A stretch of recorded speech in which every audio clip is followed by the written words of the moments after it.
In the top stories, constables in Nevis awarded for service to the nation. Nevis records highest crime detection rate in the last 20 years. And Antioch Baptist Church donates to Addie's Place. The details on these stories and more after the break.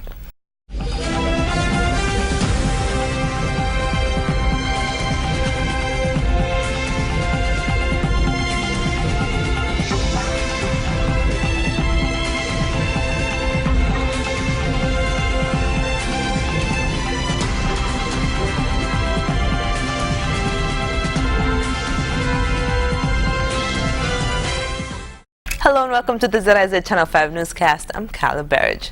Officers attached to the Nevis Division of the Police Force were recognized for their commitment, bravery and dedication to protect and serve the people of St. Kitts and Nevis. The 14th Annual Constables Award Ceremony and Dinner was held at the Occasions Entertainment Arcade at Pinney's Industrial Site, Nevis on Saturday. In addressing the gathering, Prime Minister Dr. the Honorable Timothy Harris said it is important to take time every year to recognize outstanding performances by our police officers, and in particular our constables who are at the forefront, the first respondents, if you will, to public safety and security. It is a very difficult job being a police officer, and sometimes it is an underappreciated job.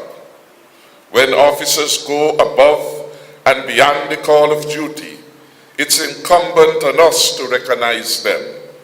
And so tonight's ceremony is an important and positive event for law enforcement. It is a chance to honor officers for what they do year in and year out, much of which happens behind the scenes, and people might not even be aware of their work. Dr. Harris challenged all police officers to handle themselves with professionalism and to do their jobs with dedication, noting that the Team Unity administration will continue to support their efforts through the sourcing of necessary equipment. The highest honor of the night was bestowed upon Karen Nicholas of the task force, who was named Nevis's 2016 Constable of the Year. First runner-up honors went to Constable Keith Pemberton, while Constable Shane James finished second runner-up. Also in attendance at Saturday night's awards ceremony were Premier of Nevis Honorable Vance Amory, Commissioner of Police Ian Quealy, and other members of the Police Force High Command.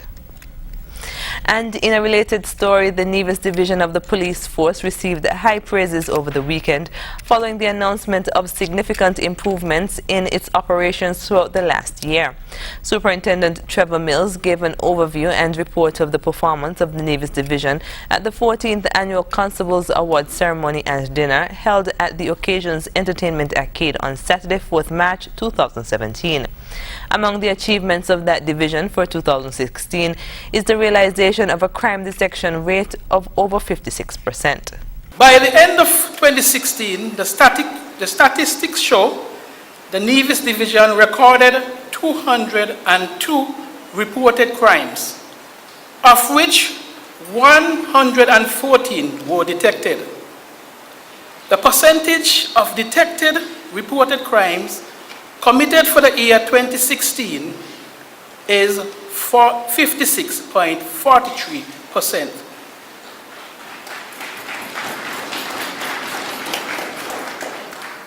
Which is above the acceptable international standard and the highest in 20 years in the Nevis Division.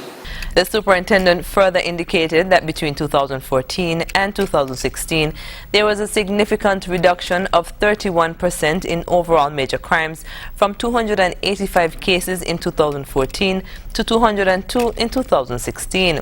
Prime Minister Dr. the Honorable Timothy Harris said he was pleasantly surprised to learn of the crime detection rate on Nevis. When we have good news about law enforcement, we need to repeat it with regularity.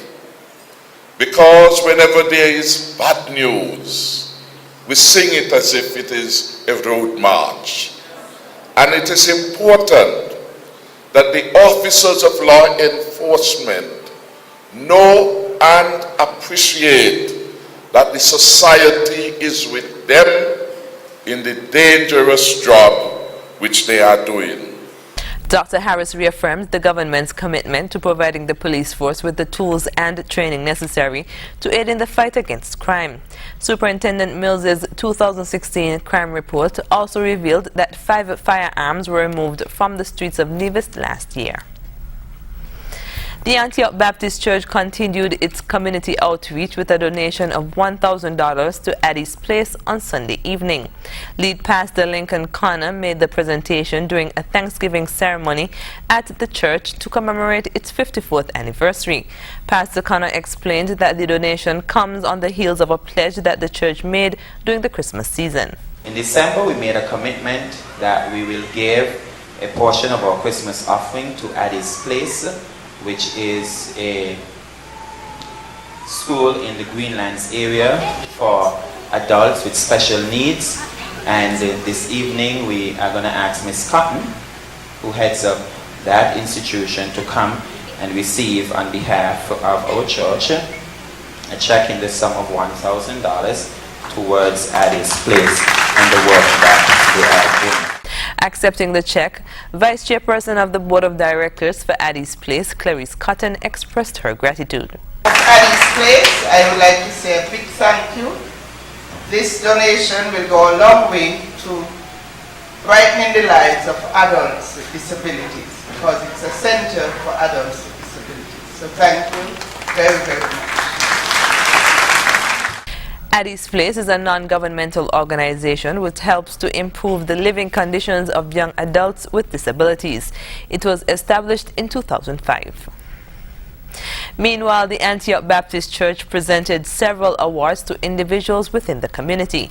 The awards included the Kind Hand, Bright Star, Above and Beyond, Amplify Youth, and the You Are Important 2 awards. Presentations were also made to pastors of other churches who were in attendance. After the break, Defense Force and police confiscate an illegal gun, and a boat chase leads to 2 persons returned to police custody. We'll tell you more when we come back.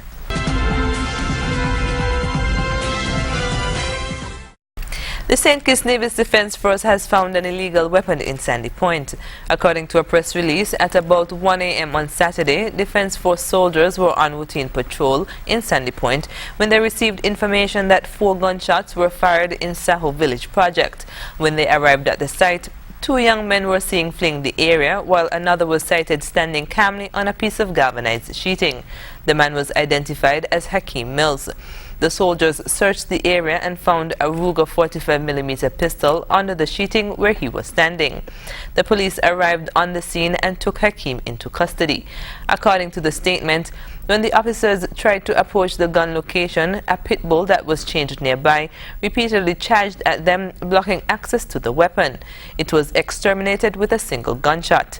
The Ruger 45mm pistol was recovered with a magazine containing 3 rounds of 45mm ammunition and 1 in the chamber. Search warrants were executed at the homes of Mills and his associates who earlier fled the scene, Dequan Richards and Terrence Francis. Officers found a substantial quantity of green vegetable substance suspected to be marijuana, dime bags, and a large quantity of seeds. Mills, Richards, and Francis were taken into police custody for questioning. Meanwhile, the police have seized another gun following a search in Atlas. According to a police statement on Saturday, the police executed a search warrant at a home in Atlas Village. The officers discovered and seized a Glock 40 pistol. The gun was found in the home of one of the individuals in custody for a drug seizure on Friday evening. These seizures brings to 6 the number of illegal firearms removed from our communities so far in 2017. Head of the Operations Directorate, ACP Terrence James, commended the officers and said, quote, "Sustained operations focused on those we know are leading criminal lives are yielding results. I commend the team for their efforts and let these 2 seizures give us the motivation to push on," end quote. On Friday, the St. Kitts Nevis Defense Force Coast Guard intercepted local fishing vessel Progress after receiving a call from the police that Captain Michael Samuel and crewman Alex Samuel, both of Connery, had evaded the police and were headed out to sea. Coast Guard vessel Wally escorted FV Progress to the Coast Guard base in Bastille, where a detailed search of the fishing vessel was conducted. Nothing illegal was found. The police had earlier confiscated 100 pounds of vegetable substance that appeared to be marijuana from FV Progress before the vessel and its occupants evaded the police. The two individuals on board were detained and handed over to the police for due investigation. The FV Progress remains in Coast Guard custody. Coming up, various Barbados agencies work to restore confidence in the economy. The details when we come back. Can you afford to lose everything? In times of uncertainty, ensure you have the security of Quartz Payment Protection. When you shop with Quartz Ready Finance Gold or Ultimate Plan, if you lose your job after 6 months of making payments, our redundancy coverage ensures that the payment on your account continues for up to 12 months. Don't risk losing everything. Shop with Quartz Ready Finance and get the payment protection plan that protects you against redundancy, disability, death, and loss of item due to natural disaster, fire, flood, or theft. Quartz Ready Finance with payment protection. Quartz, bringing value home.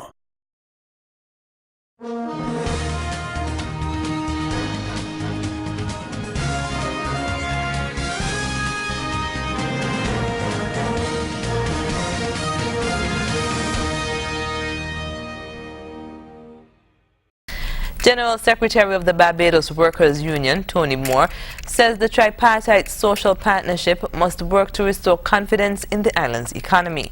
More in this report. General Secretary of the Barbados Workers Union, Tony Moore, says there is a crisis of confidence in the island as it relates to the economy. In her opening remarks at a full meeting of the social partnership on Friday, she said government has a large role to play in restoring confidence, but the social partners must also do their part.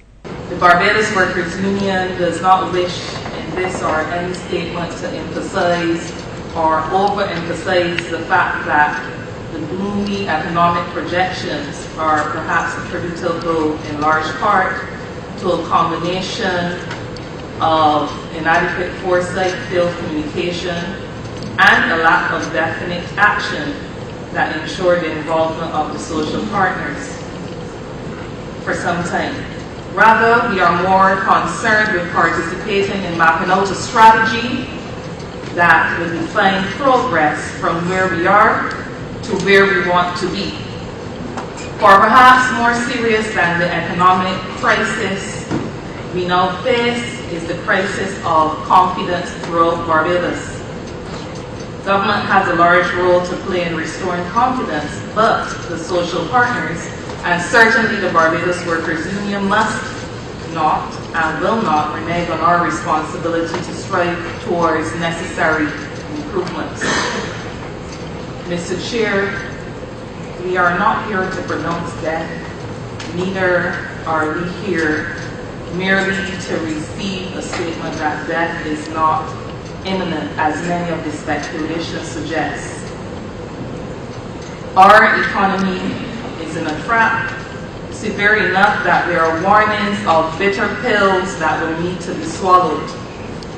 Responses from the BWU will not be cynical, but we will not, even at this stage, make any false pretense that we will rush out of the blocks in support of any prescription that is foremost for workers, or that recognizes only workers, or mainly workers, and their families are as being in need of medication. The Commissioner General of the Guyana Revenue Authority says persons found breaking laws governing duty-free concessions should prepare to face the consequences. More in this Capital News report. The use of concessions granted by the Guyana Revenue Authority is being monitored, according to the head of the agency, Commissioner General Godfrey Stacia. Stacia, speaking at a press conference on Thursday at the Ministry of Finance, said the Revenue Authority is working closely with the Office for Investment to ensure that concessions granted for business are being used for its intended purpose. The Commissioner General was responding to a question on what measures the Revenue Agency has in place to guard against the misuse of concessions granted. Well, the first thing that we did is that we, working with Go Invest, we put a different set of rules in place. as to how concessions ought to be granted and the rationale for granting these concessions. And thereafter, we have also required that the persons who are in receipt of those concessions must submit a quarterly report to us. And then we go and check to ensure that the concessions are being used for the purposes which it has been given. If we recognize that it has not been used for the purposes that it has been given, we then go ahead and charge the tax that would have been applicable on those concessions. He explained that there are cases where persons have offered to repay the taxes owed for misusing the concessions rather than have their property confiscated. The Commissioner General said the number of defaulters found misusing the concessions monthly is not a large figure. On average, there's about three people who would have been gotten at those concessions on a monthly basis that we have actually taken away those concessions from them. Or they were called upon to pay. And some have paid. Right. An audit conducted on Go Invest underscored a lack of review of concessions facilitated by the agency. This saw beneficiaries breaching the agreements signed. Reporting for Capital News, Afro Wharton. Coming up, President Donald Trump signs new travel ban order. The details when we come back.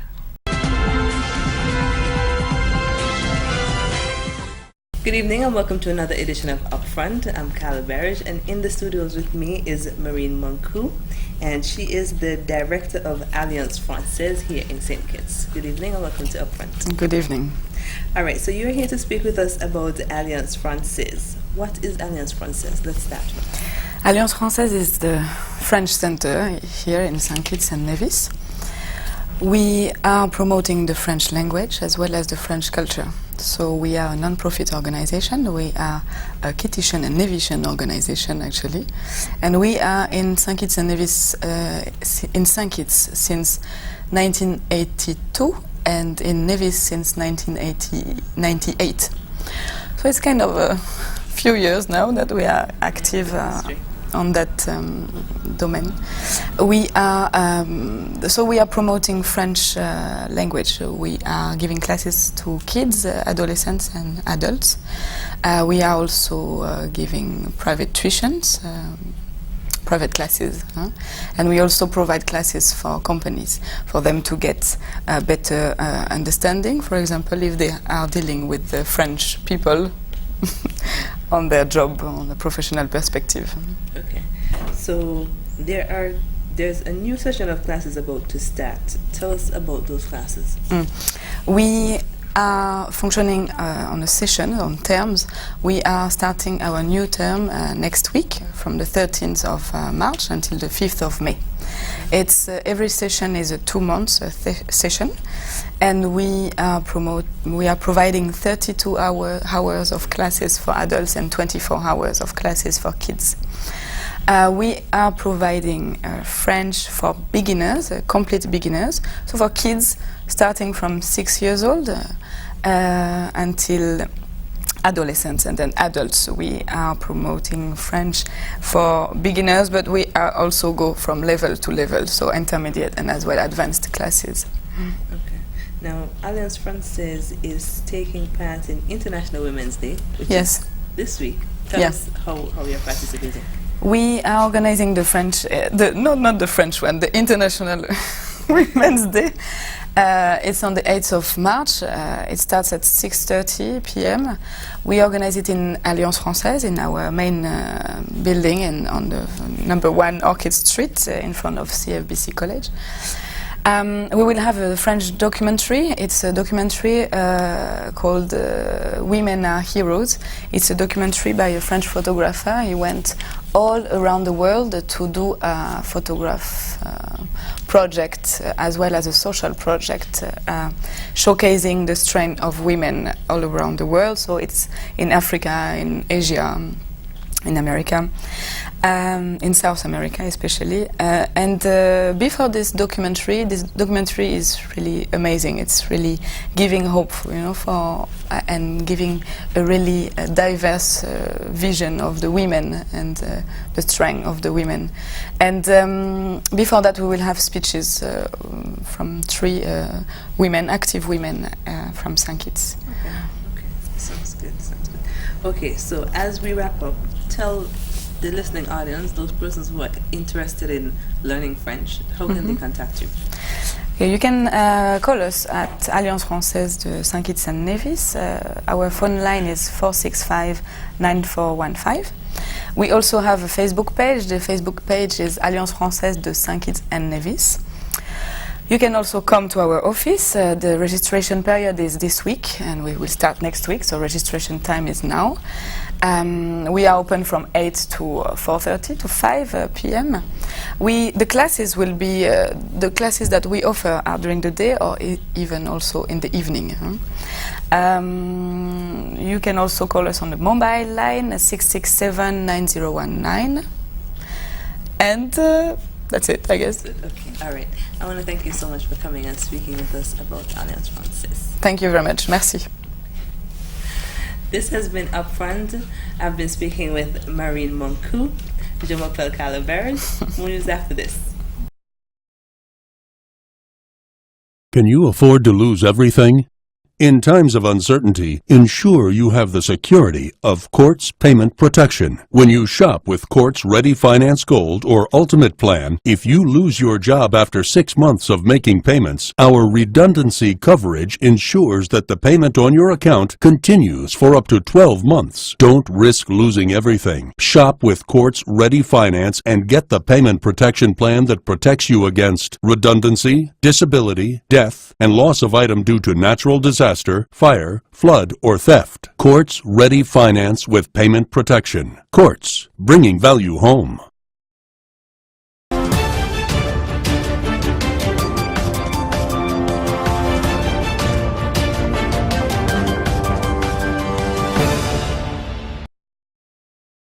President Donald Trump's new travel ban order will temporarily halt entries to the United States for people from 6 Muslim-majority countries who are seeking new visas. Here's more. A revised executive order temporarily barring the entry of people from 6 Muslim-majority countries and halting the nation's refugee program is expected to be signed by President Donald Trump Monday. According to a fact sheet distributed to lawmakers and obtained by the AP, the new directive aims to address legal issues that first arose from the original order, which was then quickly blocked by the courts. People from Sudan, Syria, Iran, Libya, Somalia, and Yemen who do not currently have valid visas will be blocked from coming to the U.S. in 90 days. Iraq, which was originally included in the list of banned countries, was removed after agreeing to increase cooperation with the U.S. government on vetting of its citizens applying for a visa. The fact sheet obtained says the new ban allows for the proper review and establishment of standards to prevent terrorist or criminal infiltration by foreign nationals. Emily Roseman, Associated Press. The ambassador of Democratic People's Republic of Korea to Malaysia, Kang Chol, has left the country after being expelled amid an escalating diplomatic row over the death of the DPRK leader's half-brother Kim Jong-nam. After Malaysia announced Saturday night that it had given Ambassador Kang Chol 48 hours to leave, media camped outside the embassy anxiously awaited his departure. And when he did leave, Malaysia provided him with a police escort, despite having declared him persona non grata, unwelcome in the country. His arrival at Kuala Lumpur airport set off scenes of pandemonium. I express grave concern and regret over the extreme measures taken by the Malaysian government, as they are doing great harm to the friendly bilateral relations that date back more than 40 years. Police forced their way through the media throng to usher the expelled ambassador to the VIP clearance area to catch a flight to Beijing. Kang Chol had repeatedly accused Malaysian authorities of colluding with hostile powers to smear the DPRK and of fabricating evidence. He ignored Malaysia's requests for an apology and failed to show up when summoned on Saturday. Malaysia hasn't expelled any diplomats since 1981, when it ordered 2 men from the Soviet embassy to leave the country on suspicion of espionage. But expelling an ambassador is that much more serious a show of disapproval. If they make any unsubstantiated accusations, they should ask for forgiveness and withdraw their statement. If they refuse to do so based on principle, we have taken action to declare him persona non grata. Also on Monday, Malaysia ended visa-free entry for DPRK citizens, citing security concerns. The DPRK is still represented by its former ambassador to the UN, Ritong Il, who was sent to Kuala Lumpur as a special envoy. One of his goals, to improve bilateral relations. On that score, he clearly has plenty of work to do. Ryan Meltzer, CGTN, Kuala Lumpur. Up next in sports, England defeats the West Indies in the second one-day international in Antigua, and David Beckham is on a mission to save children. Stay tuned.